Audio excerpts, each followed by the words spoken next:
አብ ወልድ መንፈስ ቅዱስ አሐዱ አምላክ። ቅዱስ አምላካችን እግዚአብሔር የተወደድክና የተባረክ የዘላለም አምላክ ሰማያት የሚገዙልህ ምድር የምትገዛልህ በጌታችን በኢየሱስ ክርስቶስ ከመንፈስ ቅዱስ ጋር ምስጋና ይገባሃል። አቤቱ ሆይ በማዳንህ ስላየህን እጆችን ዘርግተህ ስላነሳህን በስቁል ልጅ በጌታችን በኢየሱስ ክርስቶስ ስላዳንከን በመንፈስ ቅዱስ ስለቀደስከን እናመሰግንሃለን። አቤቱ የጥበብ መዝገብ ኢየሱስ ክርስቶስ ለኢትዮጵያ ለኤርትራ ልጆች ጥበብን ስጥ። ጥበቡም ሰማያዊት ጥበቡም ላይኛይቷን ጥበብ እግዚአብሔር ሆይ ሕይወትን የምናሸንፍበት የምንገዛበት አንተን የምንፈራበት ሀገርን ወገንን የምንጠቅምበት ሰውን ሁሉ የምንጠቅምበት ለበረከት የምንሆንበትን ጥበብ ስጠን። ጌታ ሆይ ከጦርነት ይልቅ ሰላምን አቤቱ ከስንፍና ይልቅ ትጋትን የምታለብስ ጥበብ ስጠን። ነገን የምታይ የተከፈተ ዓይን መሰጠን ጥበብ ስጠን። ጌታችን በኢየሱስ ክርስቶስን በእርሱ ያለ ክብር ለአብ ለመንፈስ ቅዱስ ይገባል፣ ዛሬም ዘወትርም እስከ ዘላለም አሜን። የተወደዳችሁ እግዚአብሔር ቤተሰቦች የጌታችን የክርስቶስ ልጆች በመስቀሉ ስራ ዕዳ ከፍሎ ቤተሰብ ልጆች ያደረጋችሁ ብሩካን ሁላችሁ እንደምንቆያችሁ ሁሉን የሚችል አምላክ ጌታ ኢየሱስ ክርስቶስ ምስጋና ይገባዋል። የጌታችን የኢየሱስ ክርስቶስን የኢየሱስን ቤተክርስቲያን በተመለከተ በእነዚህ 2 ቀናት ማሳሰቢያ ሰጥቼ ነበረ። በዝዋይ ከተማ አቅራቢያ ገጠር ውስጥ የሚገኝ ታቦት ነው። የጌታ ኢየሱስ ታቦት ነው። የሚገኘው ጫካ ውስጥ ነው፣ በረሃ ውስጥ ነው። አሕዛብ ባሉበት ለጥቂት አባወራዎች የተተከለ ታቦት ነበረ።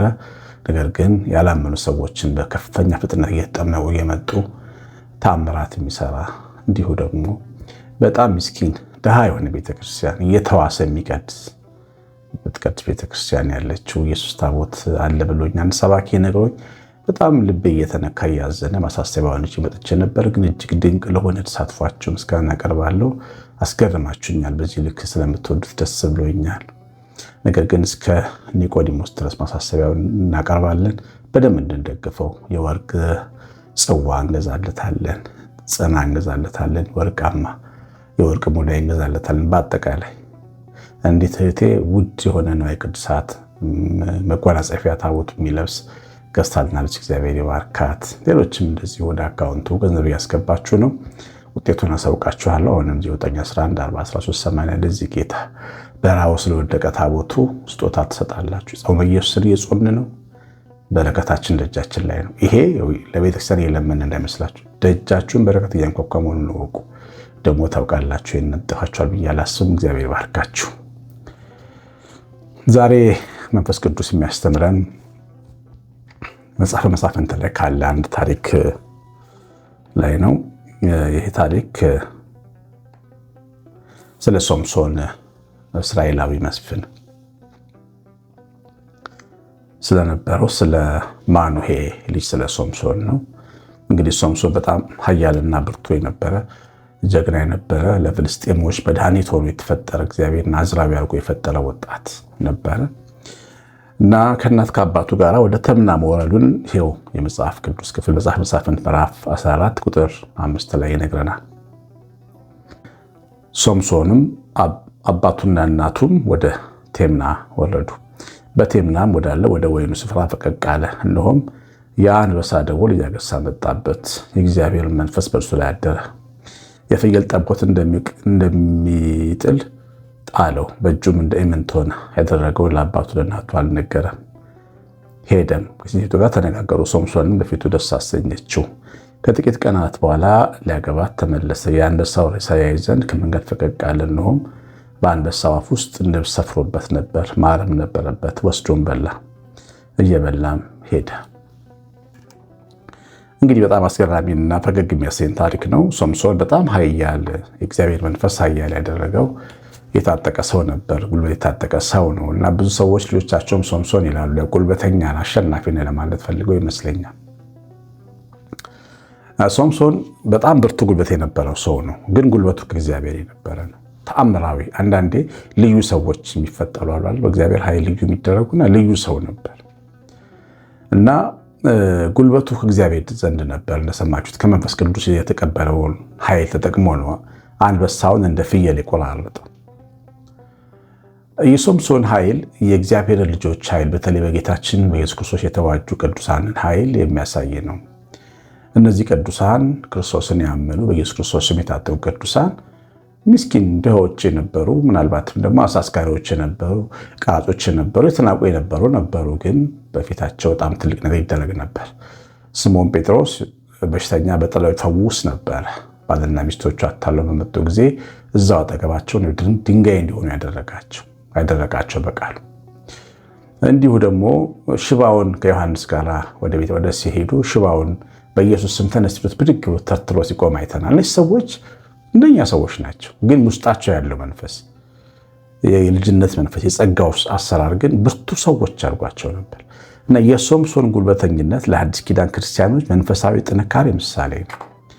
ጸጋችንን መጠበቅ ከቻለን በክርስቶስ ያገኘነውን ክብራችንን መጠበቅ ከቻለን ኃያላን እንደሆንን በመናፍስት ፊት በጉልበተኞች ፊት አሸናፊዎች እንደምንሆን በወደደን በእርሱ ከአሸናፊዎች ሁሉ እንደምንበልጥ ማሳያ ምሳሌ የሆነ ሰው ነው።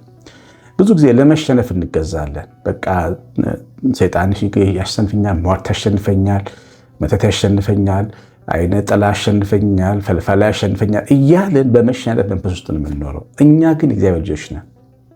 እኛ እንደ ሶምሶን መታጠቅ የምንችል ነን። እግዚአብሔር ሶምሶን ሲያመጣው ለእኛ ጥላ አድርጎ ነው ያመጣው። እናንተም በእኔ ብታምኑ በእኔ ብትተማመኑ ኃያላን ትሆናላችሁ። 1,000 በቀኝ 10,000 በግራ ይወድቅላችኋል። ሊለን ስለወደደ መሆኑን ማወቅ ያስፈልጋል። የብሉይ ኪዳን ታሪኮች ሁሉ ለአዲስ ኪዳን ለእኛ ምሳሌ ወይም ጥላ ናቸው። ይሄ ሰው በዋና ለዛሬ ልንማር ያሰብነው በዚህ ጉዳይ ላይ ባይሆንም ግን ይሄ ሰው አንበሳ ከመጣበት በኋላ መንፈስ ቅዱስ ረዳውና እንደ ፍየል ገነጣጠለው ይላል። እኛ አሁን በስመ አብ ስንል የጸሎት ሃይማኖታችን ላይ ክህደት ከሰይጣን እንላለን፣ ወይም ደግሞ ጠላት ሰይጣን እክድሃለሁ እንላለን። ያ ማለት ይወላችሁ በእምነት ካልነው ልክ አንበሳውን እንደ ፍየል እንደ መቆራረጥ ነው የሚቆጠረው። በእምነት ካልነው ሰው ካመነ ሕፃን ልጅ አጋንንት ያወጣል፣ ትልቅ ሰው አይደለም። በእግዚአብሔር አሰራር ካመነ የአጋንንት ስራ ማፍረስ የሚችል አቅም አለን። እግዚአብሔር ላይ ተስፋ ካረግን ድሆች እንሁን፣ ሀብታሞች እንሁን፣ ምስኪኖች እንሁን እናረጋለን። በጣም ይገርማቸዋል። አንድ ጊዜ ጅቡቲ የሚባል ሀገር ለአገልግሎት ሄጄ አንድ ሴት አብረዋት የሚጸልዩ ሰዎች መጸለይ አይችሉም። እሷ ካለች በጣም ትሁት ናት። ዝቅ ብላ ጎንበስ ብላ ነው የምትሄደው። እናት ነች። እሷ ባለችበት ጉባኤ አጋንንት ያለበት ሰው ይወድቃል። ምንም አትናገርም። እሷ ውዳሴ ማርያም መድገም ነው። ሌላ ልታይ እንደ አጥማቂ እንደምናምን ፊት ለፊት ሴት ነች እና አታደርግም። ግን ውስጧ የነበረው ጸጋ ግን ይገርማቸዋል። ጠብ ይላል። አጋንንት ያለበት ሰው ሴት ልጅ ነች። በእርግጠኛ ኦርቶዶክሳውያን ስርዓት አለን። አጋንንት የሚያወጡ ስልጣን ያላቸው ካህናት እንዲሆኑ እናደርጋለን። ግን አጋንንት ግን ያላመኑ ካህናት ያሉን ሰዎችን ሳይቀር ሊፈራ ይችላል ነው የምላችሁ። እና ሶምሶን በፍልስጤማውያን ፊት በአንበሳ ፊት እንደ ጀግና እንደ ብርቱ ኃያል ሆኖ ሰባበረው የሚለው ሐሳብ አንበሳውን መስበር የሚችል የጥልቁን መንፈስ መስበር የሚችል ኢየሱስ የተባለ ስም እኛ ላይ እንደሚሰራ ማሳያ ነው። እና መጣበት። ያው አንበሳ ሊበላው ነው የመጣው። ወይኑ አጠገብ ጠጋ ሲል አንበሳው የህይወት ተግዳሮትን ይመስላል። እግዚአብሔር ለሶምሶን ካመጣቸው ተግዳሮቶች አንዱ አንበሳ ነው። ሶምሶንን ለመብላት የመጣ ነው። ጠላት የላከው አንበሳ ነው። ይህ ፍልስጤማውያን መንፈስ ላይ የሚሰራ ክፉ መንፈስ የላከው አውሬ ነው። ነገር ግን ተገዳዳሪው አንበሳ በሶምሶን እጅ ወደቀ፣ ተሰባበረ። ከተወሰነ ቀናት በኋላ አስከሬኑን ሲመለከት በአንበሳ ሆድ ውስጥ ንቦች ማር ሰርተው አገኘ። ሊበላው ከነበረው አንበሳ ውስጥ ማር ዝቆ በላ። ይኸውላችሁ ርዕሱንም አይታችሁታል። አንዳንድ ጊዜ ፊት ለፊታችን የሚመጣብን ተግዳሮት ማር ልንበላበት የተሰጠን በረከታችን ሊሆን ይችላል። መጥፎ ሰዎች ገጥመውን ያውቃሉ። ትዕግስትና ይቅር ባይነትን ግን አስተምረውናል። አሁን እኛ ይቅር አለን ብለን ብንመሰገነው እኮ የበደሉን ሰዎች ስለነበሩ ነው። ግደሏቸው የሚያሰኙ ሰዎችን ይቅር ስላለን እኛ ታጋሽ መሆን የቻልነው ወይም ትዕግስተኛ የተባልነው ሰው ሊሸከመው የማይችለውን አመል ያለው ሰው ስለቻለን በህይወታችን ትዳራችንም ላይ ቤተሰባችንም ላይ ጓደኞቻችንም ላይ ቤተክርስቲያናችንም ላይ በህይወታችን ሰው ሊሸከማቸው የማይችሉ ሰዎች ተሸክመን ያሳለፍን ሰዎች አለን። እነዛ ሰዎች ግን ለእኛ ማር ሆነውልናል፣ በረከት ሆነውልናል። እነዛ አንበሶች ማር ሰጥተውናል። ስርዓትን እማር ዘንድ ያስጨነቀኝ መልካም ሆነልኝ ይላል ዳዊት። ስርዓት ያለው ሰው አድርጎኛል ጠላቴ። ጠላት ያስታጥቃል ትላለች እናቴ። ክፉ ጎረቤት ዕቃ ያስገዛል። በህይወታችን ውስጥ የገጠሙን ጉድለቶች፣ የችግር ማጣት፣ አንዳንድ ጊዜ ነገሮቹን ስርስር ብለውብን ማም በሚገርማችሁ ሁኔታ ዳቦ መግዛት አቅቶ ሊሆን ይችላል። ዳቦ መግዛት በዛ ጊዜ የተማርነው አንድ ነገር ግን አለ። ቀን እንደሚያልፍ ተማር። ጨካኝ ሰዎችን ተማር። ስላለን ብቻ የሚወዱን ሰዎች እንዳሉ ተማር። የክፉ ቀን ወዳጆች ደግሞ እንዳሉን ተማር። በችግራችን ጊዜ ስላየናቸው ማለት ነው። በጨለማችን ወቅት መብራት ይዘው የመጡልንን ሻማ ያበሩልን ሰዎች አንረሳቸውም። ወዳጆቻችን ለይተን አወቅናቸው። ከዋክብቶች በጨለማ ነው የሚታዩት ታውቃላችሁ። ሲጨልም ነው የሚደምቁት። ቀን የጨለመባቸው ሰዎች ይወላችሁ። ቀን የጨለመብን ቀን ወዳጆቻችን በደም አጠርተን እናያቸው። ዝም ብለን እየጎረመረምን አናሳልፈው ጊዜውን። በዛ ሰዓት ያሉን ወዳጆች እነሱ ወዳጆቻችን ናቸው። እነሱ በረከቶቻችን ናቸው። እግዚአብሔር ሲባርክ መልካም ሰው ነው የሚሰጠው። መልካም ጓደኛ ነው የሚሰጠው። መልካም ዘመድ ነው የሚሰጠው። በእውነት በችግር ቀን አብሮ የሚቆም እማይጥል የማይተው አይዞሽ አይዞ የሚል ሰው ነው የሚሰጥ። ፈጽሞ ሊረሳ የማይችል ሰው። ይገርማችኋል፣ እኔ በጣም ከባድ ፈተና ውስጥ የነበርኩበት ጊዜ ነበረ።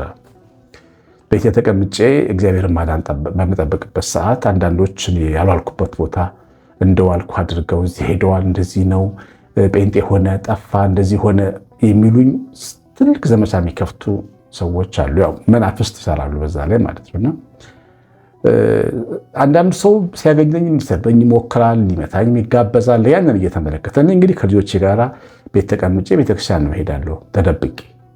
ቤተክርስቲያን ውስጥ ያሉ ሰዎች ደግሞ እንዳይተናኮሉኝ ማለት ያንን ዜና እየሰሙ እና ተደብቄ ቤተክርስቲያን እጄ የመጣሁበት ሰዓት ነው። አንዳንዴ ጸሎት አደርጋለሁ ልጆቼ ቤት እንደዛ ነገር አድርገው ልጆቼ እምነቴን እንዳይጥሉብኝ ብዬ ማለት ነው። እና በዛ ጊዜ በጣም የሚሰማኝ ነበር ብቸኝነት። አብሮኝ የነበሩ ሰዎች አብሮኝ አልነበሩም። በጣም ወዳጆች አድናቂ ነን የሚሉ ሰዎች አብሮኝ አልነበሩም። ጠላቶች ሆነው ነበር የቆሙት። እና በዛ ጊዜ አንድ ቀን አንድ ወጣት ልጅ ደወለልኝ። ድሮ ክፍለ ሀገር እያለሁ ልቂጥ እያለሁ የማውቀው ነው። መልኩ እንኳን ጠፍቶብኛል። የሚገርማችሁ ግን ደወለልኝ። ያው ሲደውሉልኝ አንዳንድ ሰዎች ስልክ ሲደውሉልኝ ለስድብ ወይ ደግሞ በቃ ምን አረኩ ምን አረግንህ ለማለት ቁስሌ ላይ በርበሬ ለማነስነስ የሚደውሉ ሰዎች ነበሩ። እና የሚደወለው ስልክ እንደዛ ይመስለኝ ነበር። ብዙም ደስ አይለኝ ያነሳሁትና ያ ልጅ ግን የተናገረኝን ነገር ልነግራችሁ አልችልም። ጉልበት ጨመረልኝ፣ አበረታኝ። አሽዬ እያለ ነው። ቄስ ነኝ ግን በጣም ስለሚወደኝ አሽዬ እያለኝ ከሌ ነኝ እዚህ ቦታ የምታውቀኝ ሰው ነኝ ብሎ ልቤን እንደዛ እንደደጉ ሳምራዊ ልቤ ላይ ዘይት አፈሰሰብኝ። አይዞህ አለኝ፣ ተስፋን እንዳትቆርጥ። የሚወዱ ሰዎች በጣም ብዙ ናቸው። እንወድሃለን፣ አብረንንን። ሰው ጠልቶ ያለህ እንዳይመስል። ጥቂት ሰው ነው አንተን ላይወድ የሚችል፣ ብዙ ሰው ይወድሃል። የሆነ ጨለማ ከልቤ ላይ ገፈፈልኝ እና ያንን ወጣት መግቢችም አለሰው። አንዳንዴ ኮከቦቻችሁን የምታውቁት በጨለማችሁ ቀን ነው፣ ብቻችሁን በሆናችሁበት ቀን እና ጊዜ ሲያልፍ ታያቸዋላችሁ። ከዛ በኋላ እነሱ መውደድ ልክ ይሆናል እና ያ የክፉ ቀን ኮከቦቻችን እንድናያ ማር አንበሳው ማር እንዳያገኝበት ምክንያት እንደሆነ ማለት ነው። እና ምንድነው የሚለን ሐዋርያው ጳውሎስ? እግዚአብሔርን ለሚወዱ እንደ ሐሳቡ ለተጠሩ ነገር ሁሉ ለበጎ ይደረግላቸዋል። ነገር ለማጥፋት ሊሆን ይችላል የሚመጣው። ጠላት ሊያጠፋን ነው የሚያመጣው። ማዕበሉን የሚበትንብን፣ እሳቱን የሚደፋብን። በእሳት መካከል ግን እንድንራመድ፣ እግዚአብሔር ከእሳት እንደሚወጣ እንድንማር፣ አንበሶች አፋቸውን ዘግተው በአንበሶች መካከልም ከእግዚአብሔር ጋር ማደር እንደቻል እንዲያስተምረን፣ በውሃው ማዕበል ውስጥም መስጠም የለም ከኢየሱስ ክርስቶስ ጋር የምትሄድ ጀልባ አትሰጥምም ሊለን ሊያስተምረን የመጣብን ማዕበል የእግዚአብሔርን የጌታችን ክርስቶስን ኃይልና አዳኝነት ደግነት እንድናይበት ይመጣል። እና አንበሳው ብዙ ጊዜ ማር እንዲሰጠን ሆነ ነው የሚመጣው ለእግዚአብሔር ልጆች። እግዚአብሔር ለሚወዱት ነገርን ለበጎ ነው የሚያደርግልን እና ሁልጊዜ ከአንበሶቻችሁ ጀርባ ማሩን ለመፈለግ ዞር ብለዋል። ሶምሶን ያታክታል። ቆይቶ መጣና አንበሳውን አየው ይላል። አንዳንድ ሰው የአንበሳው ሽታ ስለማያቀርብ ወደዛ ይጠጋ። ትናንት ያለፍነው መከራ ወይም ክፉ ነገር እያንገሸገሸን የበለጠ ሐሜተኞችና ክፉዎች ሊያደርገን ይችላል። ሽታው ሊረብሸን ይችላል። እንደ ሶምሶን ደግሞ ማሩን ልንፈልግ ደግሞ ይገባል። ከሽታው ጀርባ ያለውን በረከት። መጥፎ ጊዜ ሁሌ መጥፎ ትዝታ ነው ያለው። ጥሩ ትዝታ ሊኖረው አይችልም። ግን ከዛ ጀርባ ያለው በረከት ዮሴፍ ከመሸጡ ጀርባ በወንድሞቹ መሸጡ እኮ ወደ ግብፅ ያሻገረው፣ ወደሚገዛት ግብፅ የወሰደው። ጲጢፋራ ቤት መግባቱ እኮ ነው እስር ቤት ያስገባው። እስር ቤት መግባቱ እኮ ነው የፈርዖን አለቃ አገልጋይ ስለሱ እንዲያወራ ያደረገው ማለት ነው። እና ያ አንበሳ ለሶምሶን ማር እያወጣለት ነበር ከሆዱ፣ ለዮሴፍ ማር እያወጣለት ነበር ከሆዱ። ሄዶ በግብፅ ሁለተኛ ገዥ ሆኖ ተቀመጠ እና ያም ነገር እንዴት አድርጎ ይጠላዋል። በወንድሞቹ ባይሸጥ ኖሮ ባይታሰር ኖሮ አሁን ያለበት ቦታ ላይ መጣ ይችላል። እና ሁሌም ቢሆን እግዚአብሔር በዛ የህይወት ተግዳሮት ውስጥ ያስቀመጠውን በጎ ማየት ያስፈልጋል። ከፈለጋችሁ ክፉን በማየት መቆዘም ይቻላል፣ ግን በጎ መፈለግ ያስፈልጋል። የሰማኑን በልቦናችን ጻፍልን። እግዚአብሔር ቸርነት የእናታችን እመቤታችን ረድኤት በረከት የመላእክት ጥበቃ አብሮን ይሁን። ቤተሰቦቼ ስለ ኢየሱስ ቤተክርስቲያን የተናገሩት ማሳሰቢያ እንዳትረሱ። 911 43 80 ስልኬ ላይ አሳውቁኝ። ቀሲስ አሸናፊ ገብረማርያም ነኝ። ሰላም